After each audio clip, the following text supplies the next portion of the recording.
قضا نماز کا صحیح طریقہ یہی ہے، سب سے پہلے توبہ کرو، اللہ معاف کرے، اس کے بعد ہر نماز کے بعد 1 2 3 نمازیں پڑھتے رہو، نفل پڑھنی چھوڑ دو، وہی قضا نمازیں پڑھتے رہو۔ میری کئی سالوں کی نمازیں اور روزے قضا ہیں تو ان کو ادا کرنے کا کیا طریقہ ہے؟ کئی سالوں کی نمازیں اور روزے ادا کر لیں، یہ طریقہ ہے، یہی طریقہ ہے، اس کے علاوہ اور کوئی طریقہ؟ جتنے سالوں کی نمازیں ہیں اتنے سالوں کی نمازیں پڑھیں۔ نماز پڑھنے کا طریقہ یہ ہوگا کہ جب آپ فجر پڑھ رہے ہیں تو آپ یہ نیت کریں گے کہ میرے ذمے فجر کی جتنی نمازیں قضا ہیں ان میں جو نماز سب سے پہلے نمبر پہ آتی ہے میں وہ پڑھ رہا ہوں یا پڑھ رہی ہوں، ٹھیک ہے نا؟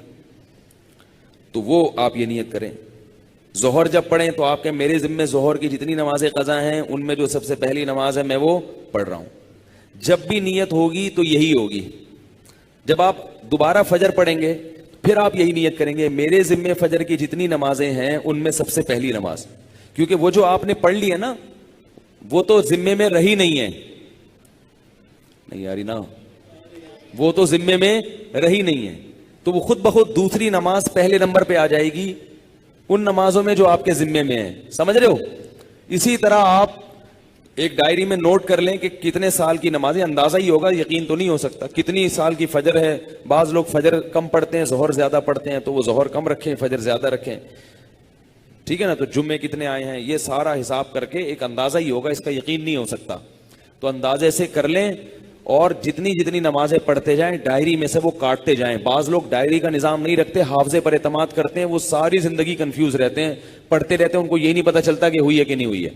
اس لیے حافظے پر اعتماد نہ کریں، ڈائری میں باقاعدہ نوٹ کریں اور جتنی نمازیں ہوتی جا رہی ہیں ان کو کاٹتے چلے جائیں، تو انشاءاللہ یہ نمازیں آپ کی امام مہدی کے آنے سے پہلے پہلے، جس اسپیڈ سے آپ پڑھ رہے ہیں اس میں تو یہی ہے کہ امام مہدی کے آنے سے پہلے پہلے یہ نمازیں آپ کی امید ہے کمپلیٹ ہو جائیں۔ تو بھائی 24 گھنٹے میں کم از کم ایک دن کی نماز لازمی پڑھو، ایک دن کی بھی نہیں پڑھ رہے تو پھر گناہ ہونے کا خطرہ ہے بہت سخت، اور ایک دن کی اگر پڑھ رہے ہو تو اگر موت آ گئی تو وصیت کر کے جاؤ، تو اللہ کی رحمت سے امید ہے اللہ تعالیٰ معاف کر دیں، کیونکہ انسان اس سے زیادہ کا مکلف نہیں ہے نا۔ اب ایک دن میں 5 نمازیں فرض بھی پڑھنی ہے پھر قضا بھی پڑھنی ہے تو اور بھی تو کام کرنے ہیں نا۔ بعض لوگ تو ایسے ہوتے ہیں اولو العزم ہوتے ہیں کہ وہ ایک دن میں 5 دن کی نمازیں قضا پڑھ لیتے ہیں۔ ہمارے حضرت کے ایک مرید تھے، وہ تقریباً 50 سال کی عمر میں دین پر آئے، گورنمنٹ میں کسی ادارے میں آفیسر تھے۔ 50 سال کی عمر میں جب آئے ہیں تو ایسا انقلاب آیا ان میں کہ انہوں نے 50 سال کی عمر میں عالم بھی بنے، وہ حافظ بھی بنے، اور میرا خیال ہے کتنے 40-50 سال کی قضائے عمری انہوں نے ایک سال میں نمٹا لی۔ ہم جب بھی جاتے تھے ہر وقت نماز پڑھ رہے ہوتے تھے یا تلاوت کر رہے ہوتے تھے اور مدرسے میں پڑھ بھی رہے ہوتے تھے، ایسا ٹائم کو مینیج کیا انہوں نے۔ تو ایسے لوگ بھی ہیں لیکن بہرحال شارٹ ہیں ایسے لوگ، تو آپ ایسے نہ بنیں، اتنا ہی کر لیں کہ 24 گھنٹے میں کم از کم ایک دن کی۔ پھر قضاء عمری پڑھنے کا کوئی ٹائم متعین نہیں ہے، فجر کے وقت میں ظہر کی پڑھ سکتے ہو، ظہر کے وقت میں فجر کی پڑھ سکتے ہو، مکروہ وقت نہ ہو۔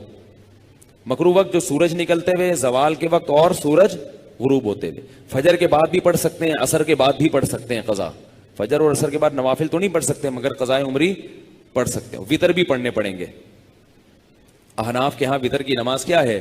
واجب ہے۔ اس پہ دلائل کیا ہے؟ یہ کیونکہ آج کل کلپ ایسے آ رہے ہیں، کوئی واجب کچھ نہیں ہوتا اور یہ سنت موقدہ کچھ نہیں ہوتا، یہ بھی آ رہے ہیں کلپ مارکیٹ میں، تو وہ نہیں، فجر کی سنتیں نہیں پڑھیں، بس فرائض پڑھیں گے، فرائض پڑھیں اور وتر پڑھیں، ٹھیک ہے نا؟ اور فرائض میں یہ آسانی ہے کہ تیسری اور چوتھی رکعت میں اگر کچھ نہ بھی پڑھیں تو بھی بول لینا چلے گا۔ فرض کی تیسری رکعت میں 3 دفعہ سبحان ربی الاعلیٰ کہنے کی بقدر کھڑے رہیں تو بھی نماز ہو جائے گی، ٹھیک ہے نا؟ تو فجر یعنی فرض کی تیسری اور چوتھی، وتر میں تیسری رکعت میں پڑھنا پڑے گا، فرض کی تیسری چوتھی رکعت میں چاہیں آپ مختصر قرات کر لیں، تیسرا کلمہ پڑھ لیں تو یہ بھی ٹھیک ہے، بہتر ہے سورہ فاتحہ پڑھیں تو زیادہ بہتر ہے، تو یہ بھی، اور اس سے نماز آپ کی مختصر ہو جائے گی۔ سبحانک اللہم و بحمدک، نشہد ان لا الہ الا انت، نستغفرک و نتوب